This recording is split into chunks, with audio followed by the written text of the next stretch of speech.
حضرت عمر فاروق رضی اللہ عنہ کا مختصر تعارف اور فتوحات خلافت۔ حضرت عمر فاروق رضی اللہ عنہ وہ کہ جن کی رائے پر اکثر قرآنی آیات کا نزول ہوا، وہ عمر کہ جن کے قدموں کی آہٹ سے شیطان راستہ بدل لیتا تھا، اور وہ عمر کہ جن کے لیے حضور علیہ الصلاۃ والسلام نے فرمایا کہ میرے بعد کوئی نبی ہوتا تو وہ عمر ہوتا۔ حضرت عمر فاروق رضی اللہ عنہ کی ولادت تقریباً 584 عیسوی مکہ مکرمہ میں قریش کی ایک اہم شاخ بنو عدی کے گھرانے میں ہوئی۔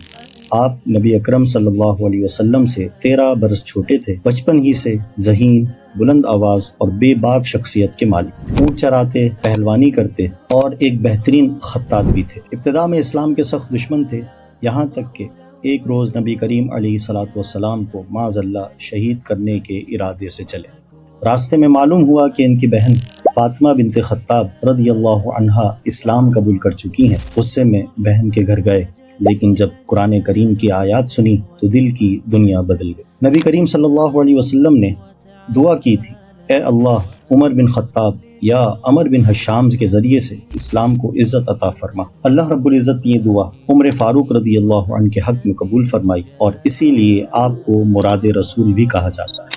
تقریباً 616 عیسوی میں ہجرت حبشہ کے بعد عمر فاروق رضی اللہ عنہ نے اسلام قبول کیا۔ اس وقت مسلمانوں کی تعداد چند نفوس پر مشتمل تھی، مگر عمر فاروق رضی اللہ عنہ کے اسلام لانے کے بعد مسلمانوں نے پہلی بار کھل کر خانہ کعبہ میں نماز ادا کی۔ 13 ہجری میں جناب ابوبکر صدیق رضی اللہ عنہ کی وفات کے بعد جناب عمر فاروق رضی اللہ عنہ اسلام کے دوسرے خلیفہ مقرر ہوئے۔ آپ کی خلافت کا 10 سالہ یہ دور اسلامی تاریخ کا سنہرا ترین باب ہے۔ انہوں نے دنیا کی 2 عظیم ترین سلطنتوں کو زیر کیا، جن میں سلطنت فارس اور سلطنت روم شامل ہے، اور پھر 16 ہجری میں خود بیت المقدس تشریف لے گئے اور مسجد اقصی کی چابیاں بنا کسی جنگ و جدال کے قبول فرمائی۔ اور یقیناً یہ ایک عظیم فتح تھی۔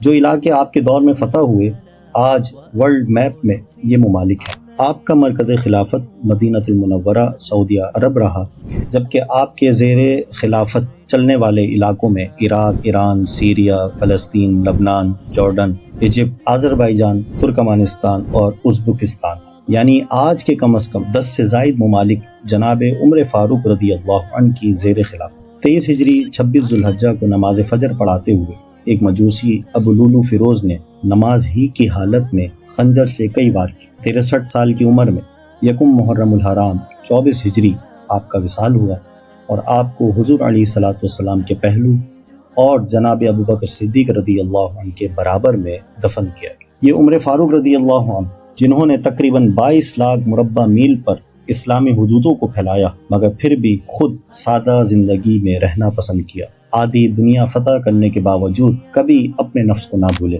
سیدی اعلی حضرت آپ کی شان میں یوں خراج عقیدت پیش کرتے ہیں، وہ عمر جس کے اعداء پہ شیدا سکر، اس خدا دوست حضرت پہ لاکھوں سلام، فاریق حق و باطل امام الہدا، تیغ مسلول شدت پہ لاکھوں سلام، ترجمان نبی ہم زبان نبی، جان شان عدالت پہ لاکھوں سلام۔